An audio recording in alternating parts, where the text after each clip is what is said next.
and commentator John Oliver came out swinging against those who he accused of trying to take away rights from trans students. Let's watch. Ads on that one issue. And it was frustrating to see the Harris campaign fail to formulate a response, especially because it's pretty easy to do. Watch, I'll do it for you right now.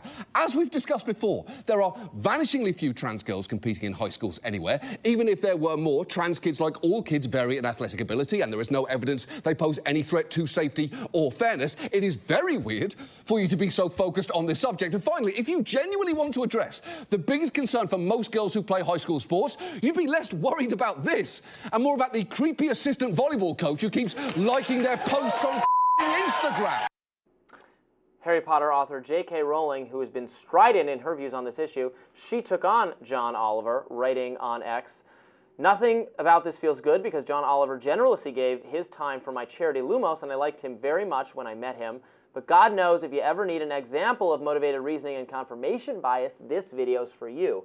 An undoubtedly intelligent person spouts absolute BS to support something he wants to be true, but isn't." According to the UN, female athletes have lost nearly 900 medals to trans-identified men competing against them in women's sporting categories. Girls have been ousted from teams to make way for boys. Women have suffered serious injury playing against trans-identified men. Again and again, I've come up against men who argue exactly what Oliver does here, using the very same talking points with a straight face. The believe the science guys will say, actually, yeah, we don't have enough data to say whether men and boys are stronger and faster than women and girls. The Be Kind crew can't see what this issue is. Why are you bothered? It only affects a tiny minority of females. If you want to tell the world you're happy to watch females suffer injury, humiliation, and the loss of sporting opportunities to bolster an elitist postmodern ideology embraced by a minute fraction of the world's population, fair enough, you're allowed your opinion. But if you've just told girls they don't deserve fair sports, maybe rethink using all too real and common sexual predation against young women as a punchline for your edgy closing joke. Now, Rowling's response has received some strong pushback. Content creator Sarah Higdon wrote, "I'm trans and a high-performing former athlete, including 7.5 years in the army. Been on HRT for 5.5 years, and I can still prove that if I competed against women in sports, I still have an advantage. I was on path to prove it by breaking the female squat record until an old army injury sidelined me. But I still perform in the 80th percentile on a spin bike after never riding before 2020. And journalist Michael Schellenberger responded to Rowling's post with a fire, heart and rose emoji. So we read that comment from Sarah Higdon as a pushback, but I think that was agreement. She was agreeing with her, yeah. I think she was pointing out that it was, yes, that, and again, you can, I will concede part of what John Oliver says, that you can certainly overstate the danger or the harm or that aspect of trans people deserve dignity and equal protection, and I don't want to harm their health care or anything like that. I think this is a valid choice. I mean, it doesn't really matter what I think anyway. It's your body, your choice. I don't have any desire to police you, but the sports category is just a little bit of people in total denial, like John Oliver here. No, of course, even if there's not a lot of athletes in this category, I agree, but inevitably and in many cases they outperform. It is an unfair advantage. It just is an advantage because there are fundamental differences, biological differences between men and women. And in some places, we got to have more of a wall here. Sports which is about physical performance, where the difference between men and women is most dramatic. You have to have some kind of look that you can't have in this category people getting some, it is not, I don't mean to want to insult athletes who fall into that category. I think creating a different or alternative organizations or a mixed gender category or a category for people who don't fall evenly or neatly into one or the other, fine, we can be creative about this, but to deny that there's any advantage or an advantage on average for trans women in this category is just not true.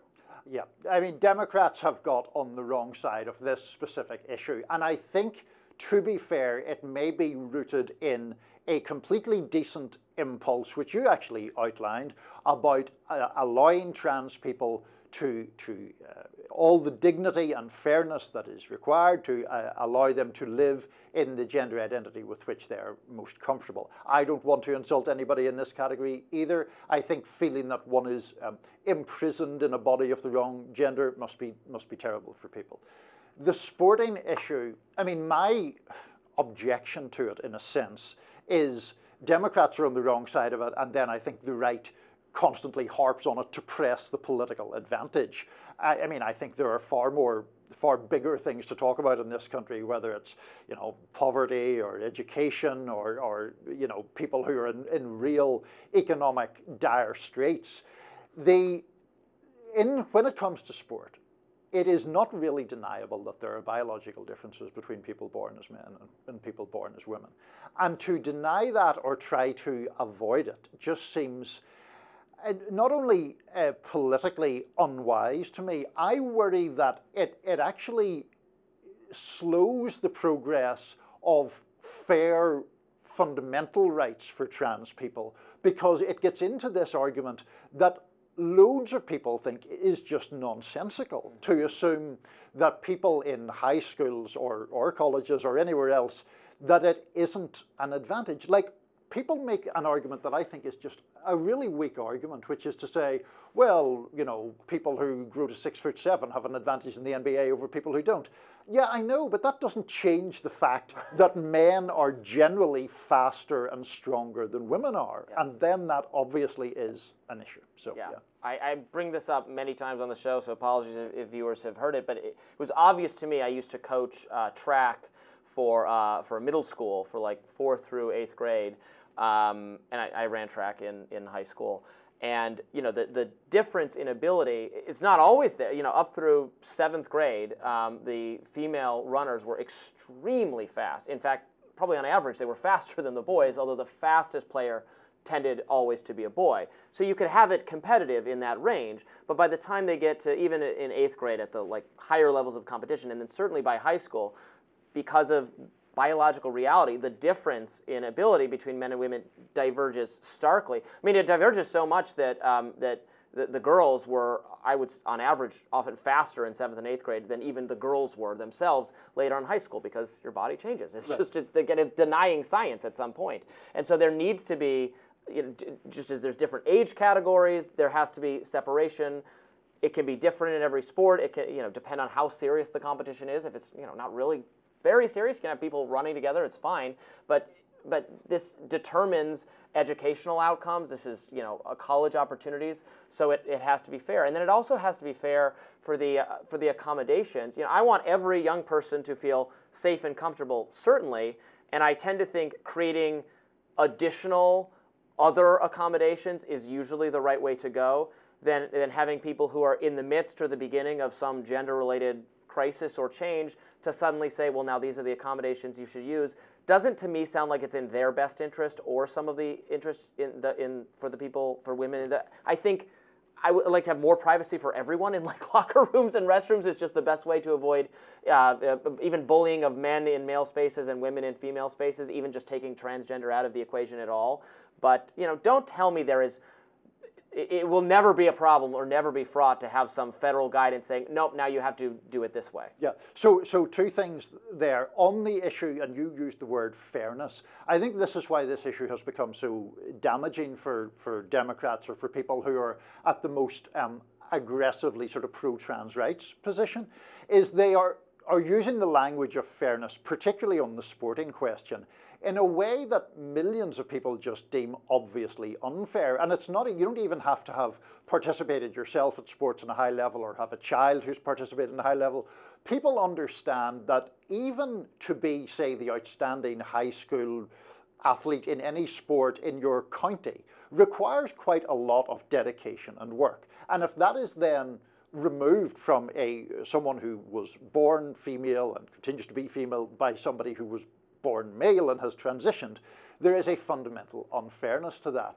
The other thing, and not to get too sort of abstract about it, but you know, I think about this in terms of, firstly, old school liberalism was often about, or leftism was about trying often to transcend differences and find common economic interests.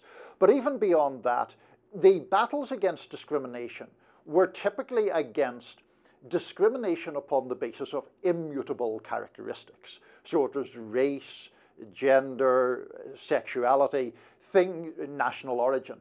Now, in the trans movement, people are arguing something quite different from that, which is to say, gender identity is mutable and isn't binary, but when a person makes a particular choice, it is then up to everyone else to accommodate that choice.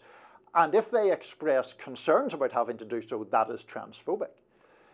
Yes. There's no way that's a winning argument. I very much agree. There's more we could unpack there, actually, but I have a feeling we'll be discussing this subject again in a few days, so maybe we'll save it for that. Actually, it does it for us today on Rising. Hope you liked the show. Thanks so much for tuning in, and be sure to like, share, and subscribe so you never miss any of our content. And for those of you who like to listen while on the go, we're now available anywhere you can find podcasts. See you tomorrow.